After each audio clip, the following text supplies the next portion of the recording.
Just 24 hours before our wedding, she told me calmly, "I need to meet my ex for closure." I secretly followed her to a hotel, witnessed the truth she tried to hide, called off the wedding, revealed everything, and let karma handle the rest. I always thought love was supposed to be simple. Two people promising each other forever, building a life out of trust, and facing the world together no matter what. For years, I believed that's exactly what Lena and I had. We met when we were just 22 broke college students sharing a library table, laughing about how both of us were too shy to ask for a pen.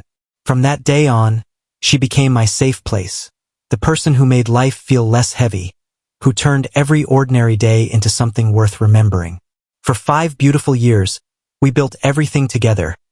Late-night talks, shared dreams, and quiet mornings that made me believe forever was real.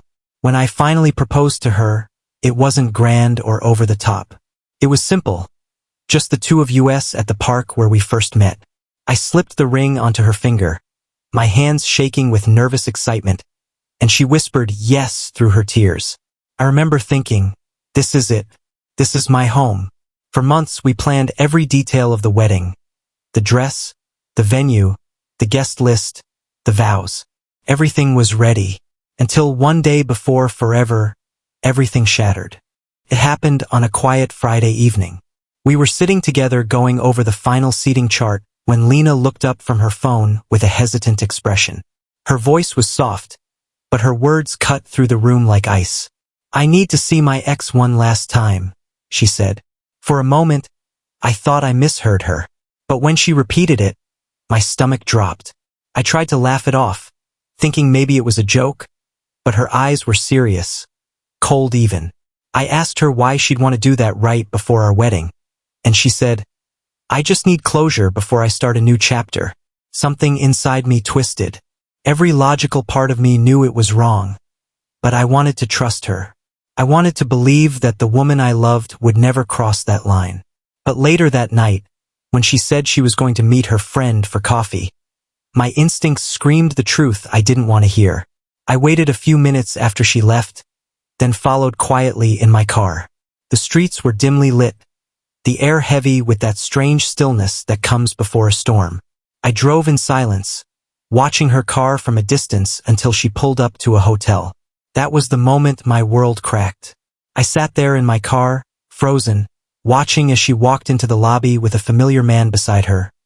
Ryan, her ex. The same man who'd broken her heart years ago.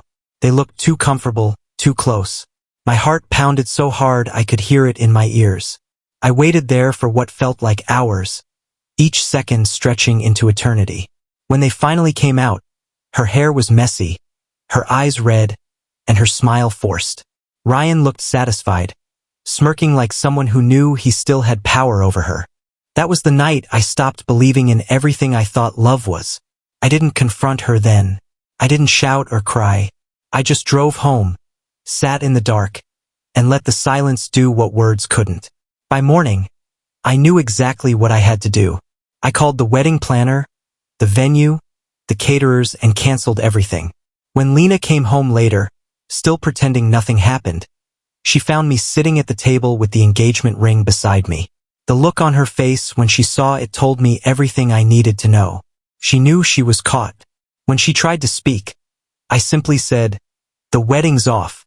Her face crumpled, and she fell to her knees crying, saying it was a mistake, that she just needed closure. But closure doesn't come from a hotel room. It comes from choosing the person standing beside you, not the one you left behind. I told her calmly that I saw everything, that I heard enough to know she'd chosen to end us. Her tears didn't move me. The pain in my chest was too deep to be softened by apologies. The hours that followed were chaos.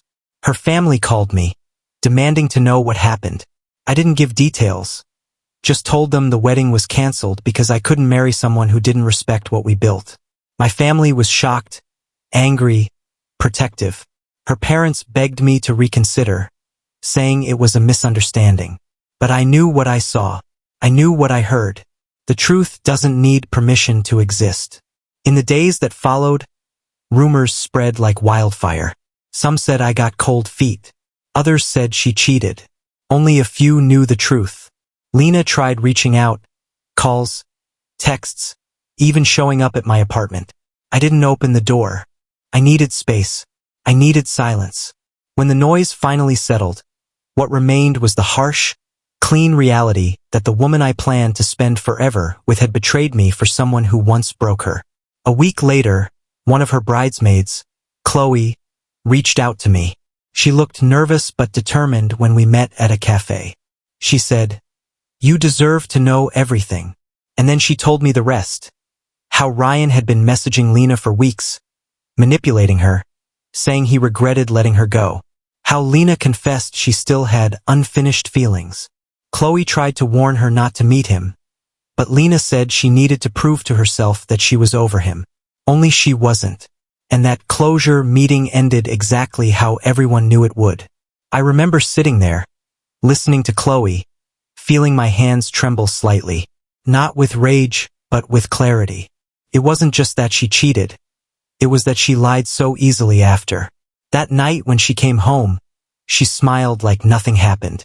She even asked me about seating charts and menu choices. The calmness of her deception terrified me more than the betrayal itself. 2 weeks passed before she finally came to my door again. This time I let her in. She looked broken, eyes puffy, shoulders drooping, like someone who'd been running from consequences but finally stopped to face them. She said, "I didn't mean to hurt you. I just needed closure. Nothing serious happened." I looked at her quietly and asked, "If nothing happened, why did you lie? Why hide it?" She looked down, whispering, "Because I knew you'd leave me." I nodded slowly and said, "And yet you still did what you knew would make me leave." She started crying again, trying to take my hand, but I stepped back. I told her, "Love isn't about testing how much pain someone can take before they break. It's about choosing them every day without needing to look back." There was nothing left to say after that. She left in silence, and I let the door close behind her without looking back. Months passed. I moved away, started fresh in a new city, found peace in small things again. Morning walks, coffee alone, reading in quiet cafes. Some nights, the memories still hurt, but pain fades when you stop feeding it. One evening, I got a message from Chloe again. She said, "I know you've moved on, but you should know what happened." She told me Ryan had ghosted Lena completely after that night. Blocked her, ignored her, disappeared. Her parents found out, her reputation shattered, and she ended up moving back home, trying to fix what couldn't be fixed. Hearing that didn't bring me joy. It just made everything feel balanced. Karma has its own timing, its own language, and it speaks when the world grows silent. A few weeks later, I got an email from Lena. The subject line read, "I'm sorry." Inside, she poured her heart out. She admitted that she'd gone to Ryan because she wanted to feel like she was in control, that she thought seeing him would prove she'd moved on. Instead, it proved the opposite. She wrote, "You were the one who loved me even when I didn't love myself. And I destroyed that for someone who only wanted to see if he still had power over me." Her final line read, "I hope one day you find someone who never makes you doubt yourself the way I did." I read that email twice, then deleted it. Not out of spite, but because I finally understood that closure doesn't come from other people. It comes from accepting the truth and letting go. Months later, I attended a friend's wedding. As I watched the couple exchange vows, I felt no bitterness, only peace. The pain I'd carried for so long had finally settled into something quiet. During the reception, someone tapped my shoulder. It was Lena's father. He looked older, sadder. He shook my hand and said, "You did the right thing." She needed to learn that love without loyalty means nothing. I nodded. There was nothing else to say. That night, I stood outside looking at the stars, thinking about how life can destroy you and heal you at the same time. I realized that the hardest goodbyes are the ones that set you free. The love I lost wasn't the end. It was the beginning of who I was supposed to become. So if you ever find yourself in a moment where trust breaks, remember this. Sometimes walking away isn't giving up. It's choosing yourself over someone who forgot your worth. And that's exactly what I did one day before forever. If you felt this story, hit that subscribe button, because some endings aren't tragedies. They're just the start of finally finding yourself.